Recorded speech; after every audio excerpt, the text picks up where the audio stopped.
Fans, if you've been stuck on the sideline wondering how to get in the Zoom game on your Windows computer, let's run the play right now. You fire up your favorite browser, head to zoom.us, and up in the top right you hit Resources, then Download Zoom Client. On that download page, you spot Zoom Workplace Desktop app, smash that download button, and the installer starts warming up in your Downloads folder. Now the installer's in the bullpen. It's called Zoom Installer or zoominstaller.exe.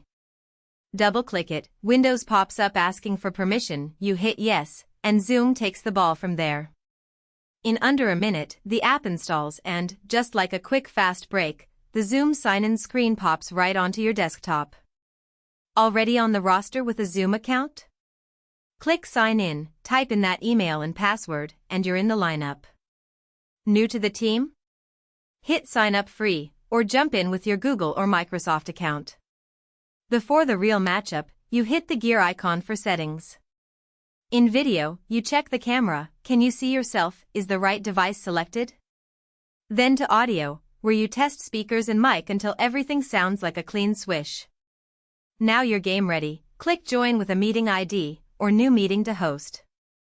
From here on out, you're not buffering, you're broadcasting.